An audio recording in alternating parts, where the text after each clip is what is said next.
They fired me on stage. I wasn't even standing yet when the applause started, polite at first, then louder, like someone had told them this was how corporate decency looks. My boss, Aaron, smiled into the microphone like a man who believed charisma was currency. "Come on, Sarah," he said, voice dripping with fake warmth. "Stand and take a bow, you've done well. But it's time to let the next generation lead." I didn't move. That's when he laughed into the mic. "Dumbass," he chuckled, "should have read the fine print." The room roared. And that's when I spoke calm, not cold. "Before I go, may I ask legal to read Section 4B of my employment contract? Into the record." The silence that followed wasn't awkward. It was surgical, as if someone had just slit the throat of the moment. Ray, the general counsel, blinked like he'd forgotten his own job. He pulled up the PDF. His voice trembled. "Section 4B. Upon termination without cause, all intellectual property authored or materially contributed to by the employee shall revert to said employee, including but not limited to source code, technical diagrams, design schematics, and related documentation." Someone gasped. A coffee cup hit the carpet. Aaron's grin cracked at the edges. "This is nonsense," he said. "Symbolic. Boilerplate." But Ray wasn't looking at him. He kept reading. "It's signed, countersigned, effective." Phones lit up. Investors whispered. Someone near the front said, "Is this enforceable?" Victor, the CTO, stood up, pale as the lights. She revoked back-end access," he muttered. Then louder, "Jesus Christ, the tokens are gone." Panic has a sound. It isn't screaming, it's shuffling papers, sliding chairs, people whispering like microphones might betray them next. I didn't scream. I didn't smile. I just sat there. Because I'd already won. Twist unlocked. What would you do if your life's work was being erased slide by slide? Comment your city and story reaction, and don't forget to like and subscribe for the next explosive chapter. They thought I'd panic, but I didn't need to fight them with noise. I had something better, receipts. I'd been collecting proof for over a year quietly. Not revenge. Not yet, just insurance. Every commit I authored. Every design doc with my initials. Every patent draft with my name first. I'd watched Aaron pose in front of my architecture diagrams like they were his birthright. I let Nate, my co-lead, rename my code, Nate AI. I said nothing. Instead, I exported everything, just my work, into a folder labeled documentation. The kind of quiet weapon that doesn't explode, just waits. I remember when Aaron told legal over sparkling water, "We need a clean narrative before the shareholder summit. Torch passing, preferably with applause." Translation, erase me, politely, publicly, permanently. They invited everyone but me to leadership meetings. My dashboard access glitched, Aaron said with a smirk. Suddenly I was invisible. But invisibility has power. You get to hear everything no one edits. So I sharpened my knife the only way that matters in corporate warfare. Clause 4B, I'd slipped it into my contract back in 2019 during a company crisis, when everyone was too desperate to notice. One paragraph, legal approved it as unusual but valid. Nobody read the fine print, but I did. The night before the summit, I stood in my kitchen and practiced 2 sentences, not a speech. Speeches beg for applause. Sentences close doors. When the spotlight swung at the summit, they thought I'd play along. Smile, bow out gracefully. Let the men rewrite history. Instead, I sat still. Calm. And triggered a chain reaction that would wipe half their product off the servers in real time. As I walked out of the ballroom, engineers parted like I was radioactive. Not out of respect, out of fear. No one wanted to be seen on my side. Near the elevators, Ray caught up with me. He looked like he'd just read his own obituary. "You negotiated 4B during the 2019 restructure?" "Correct.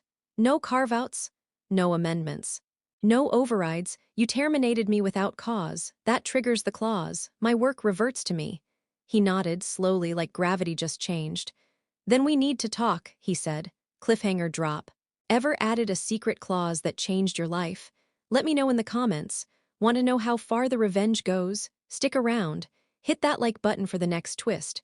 By morning, my inbox looked like a crime scene. Legal. Investors, clients, all flooding in with the same panicked subject line, urgent. The systems I built, my architecture, had gone dark.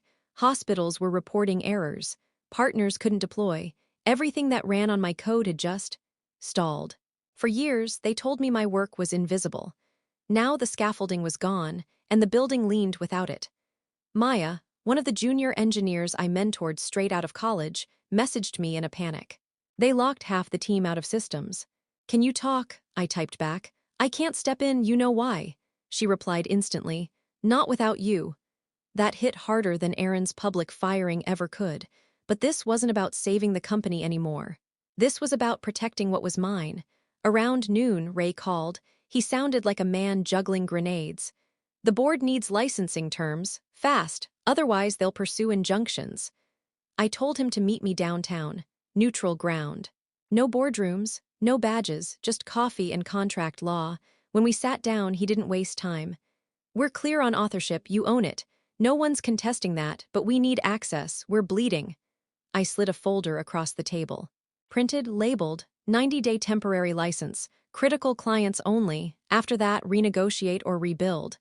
He flipped through the pages, his lips pressed tight. "These numbers are steep." "They're market," I said. "And you're not internal anymore, you're a client."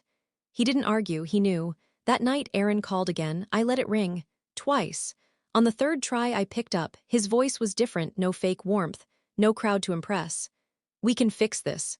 I said things I shouldn't. "We'll offer recognition, a bonus, a title." "You can't buy back authorship," I said. "You can license it or stop using it." "You'll kill the company." "I'm thinking about the team. They deserve leadership that reads." Then he whispered the truth behind his polished image. "I didn't think you'd actually do it." "I wrote it down," I said, "so I wouldn't have to." When we hung up, I sent one email, 3 sentences. Subject: next steps. Terms: timeline, reminder of rights. No threats, just boundaries. Who's ever tried to rewrite your legacy? Drop a in the comments if you've had to defend your work. Make sure you're subscribed, the revenge is far from over. The next morning, I met the board in a downtown conference room. No stage lights, no applause, just quiet dread and polished shoes. Ray sat at the end with my folder. One of the older board members cleared his throat and said, "We reviewed your proposal. 90 days at those rates is disruptive, but litigation is worse, we'll accept." Aaron was there too, stone-faced, still clinging to the illusion of control. He didn't speak until the papers were signed. Then he leaned in, voice low, just for me. "You'll regret this. Burning bridges never ends well." I didn't blink. "I didn't burn it, Aaron. You set the match. I just made sure it landed." For once, he had no comeback. That night, I walked home. No car, no phone in hand, just air in my lungs for the first time in years. The next day, my name appeared in a company statement. Once, spelled correctly, followed by former. A small correction, but one I'd earned. They paid the license fee on time, every cent. Ray scheduled weekly reviews to make sure no one touched code they didn't own. We talked about timelines, quarantines, rearchitecture. Inside the company, the fallout was quiet but sharp. The product page changed. Limited availability. The press tour was canceled. Investors started whispering about risk exposure. A new internal project was launched, Greenfield, they called it. Maya texted me after her first week on the rebuild. "It's slower than anyone admits, but it's clean. We're documenting from day one." I replied with a thumbs up. She didn't need praise, she just needed space. That month I took 3 meetings with new companies. 2 sounded just like the old one. Slick slides, rehearsed cultures, I passed. The third didn't pitch. They listened. "How do you design authorship credit that survives reorgs? What would you refuse to compromise?" I didn't say yes in that room. I waited until I was outside, in fresh air. Then I sent 3 words. "I'm coming Monday." And just like that, I wasn't drifting anymore, I was landing. Brain quick poll: what would you do with 90 days of power over your old company? Build something new, take the money and run. Let me know below and don't miss the final chapter. This story isn't over, day 90. The temporary license expired on the dot, no extensions, no second chances. Ray met me again solo. His face looked older, like the paperwork had aged him more than time. "We're extending for 30 more days," he said, sliding over a light packet. "Hospitals aren't ready to migrate yet. We need time." "30 days," I replied. "No more," he nodded, then paused at the door, almost human. "This changed how we draft contracts, how we read them." "It should," I said. "That's the point." That afternoon, I walked 3 blocks to my new office, the one with books on real shelves, not buzzwords on the walls. No one pretended we were family. We were builders, and builders don't erase blueprints. Name your title, the VP had told me, then define it. I chose principal engineer. Not chief, not global, not visionary. Just real, just mine. Meanwhile, back at the old company, the rebuild crawled forward slower, bare but honest. Maya sent me a picture of her team, huddled around a bad cake with tired smiles. Caption, "No more borrowed parts." And I meant it when I replied, "I wish you well." Aaron called one last time during the final week of the extension. No message, just a missed call from the ghost of hubris. I didn't call back. HR sent a form, "Preferred wording for your departure." I sent back one line. Sarah served as principal architect from 2018 to 2024. They published it verbatim. Small victory, no, correction. My life got quieter. No more 11:37 p.m. quick questions. No more waking to Slack storms disguised as emergencies. I ran in the mornings. I remembered what leaf mold smelled like. I started thinking in time, not architecture. The license ended. No drama, just a final call. Systems were cut over. The company moved on slower, shakier, but finally honest. And me, I kept walking. Because revenge doesn't feel like fire. It feels like paperwork signed in silence. It feels like watching the world realize you were never replaceable, just unread. Final thought, the best revenge isn't fire. It's accuracy. It's keeping proof. It's making sure the record, finally, matches the truth. What would you put in your version of Clause 4B? Drop it in the comments. And if this story hit you hard, make sure you like, subscribe, and share it with someone who needs to remember. Don't get even, get documented.